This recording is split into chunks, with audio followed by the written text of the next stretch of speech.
देखिए प्रधानमंत्री नरेंद्र मोदी का ये जो रोड शो है ये खत्म हो चुका है। 2 किलोमीटर लंबा ये रोड शो चला जो कि अब खत्म हो गया है। अभिषेक उपाध्याय इस वक्त वहीं पर मौजूद हैं। अभिषेक, विपक्ष भले इस बात को कहता रहा हो कि चुनाव के समय में बीजेपी धर्म का मुद्दा लेकर आ जाती है, लेकिन इसी धर्म के मुद्दे को लेकर इसी के बल पर आज जो प्रधानमंत्री नरेंद्र मोदी अयोध्या से मैसेज देने की कोशिश कर रहे थे उसका कितना बड़ा लाभ बीजेपी को मिलने वाला है चुनावों में, क्या लगता है अभिषेक?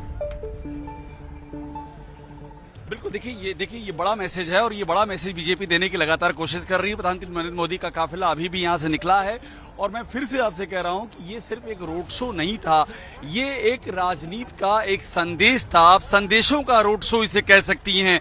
और इसमें 75 ब्लॉक्स अगर थे लोगों के तो ये 75 संदेशों का ब्लॉक है।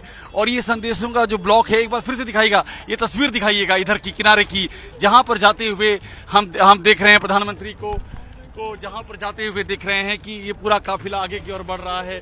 और ये जो 75 ब्लॉकों के मैं रोड शो की बात कर रहा था वो सबसे अहम है। उसमें अलग अलग परछाइयां हैं जो संदेश दे रहे हैं। प्रधान मोदी की गारंटी है, उसमें नीयत की बात है, उसमें कश्मीर 370 की बात है, उसमें हिंदुत्व की एकता का मुद्दा है। ये सारे मुद्दे ऐसे हैं जो कि उसकी एक झांकी, उसकी तस्वीर को बयां कर रहे हैं। और इसीलिए ये अभी 5 फेज बाकी है। देखिए इसकी जो प्रतिध्वनि है वो इन 5 फेज में इसकी प्रतिध्वनि सुनाई पड़ेगी और उस प्रतिध्वनि को और भी ज्यादा मजबूत करने की, गहराने की बीजेपी कोशिश करेगी।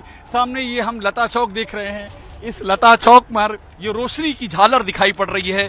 बीजेपी चाहेगी कि ये राजनीतिक रोशनी की झालर बने। ये जो जय श्री राम दिखाई पड़ रहा है रोशनी में नहाया हुआ, ये जो जात की संरचना है उसके ऊपर जय श्री राम का जो एक प्रकाश का आवरण है वो छा जाए, इस तरह की कवायद की जाएगी। तो अभी 5 चरण बाकी हैं और उन 5 चरणों में ये तस्वीर हम देखेंगे और इस तस्वीर के बहुत ही मायने होंगे। दीपा जी अभिषेक, मैं पूजा अब आपके साथ कनेक्ट हो गई हूं और जिस तरीके से आप बता रहे हैं कि वहां पर इतना भव्य रोड शो बीजेपी की तरफ से आयोजित किया गया, प्रधानमंत्री नरेंद्र मोदी के समर्थन में लोगों का हुजूम वहां पर नजर आया। वैसे में जो टारगेट है बीजेपी का 370 और एनडीए का 400 प्लस का टारगेट, 5 फेज के चुनाव बाकी है, वोटों में कितना तब्दील होगा ये ग्राउंड जीरो पर? क्या ऐसा लगता है कि वोटों में सीधे तौर पर ये तब्दील होगा अभिषेक?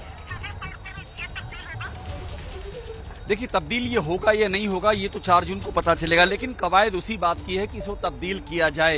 ये कवायद 2 तरह की है। पहली कवायद ये है कि जो जातीय समीकरण है उसके ऊपर एक हिंदुत्व का अम्ब्रेला, हिंदुत्व का छाता, उसको स्थापित किया जाए, ये पहली कवायद है। और दूसरी कवायद ये है कि 22 जनवरी के बाद जो देश की राजनीति ने एक नई करवट ली है, तो 22 जनवरी के बाद का जो हिंदुस्तान है वहां पर जो भावनाओं का ज्वार था उस भावनाओं के ज्वार को यथावत किया जाए। क्योंकि अगर ये 2 चीजें होती हैं, अगर जाति जो विभाजन है उसके ऊपर हिंदुत्व का एक छाता बनता है और साथ में 22 जनवरी के बाद जो प्रभु श्री राम के मंदिर को लेकर के देश में भावनाओं का एक जनसैलाब उमड़ा था। हाँ, अगर अभिषेक मुझे रोकना होगा आपको।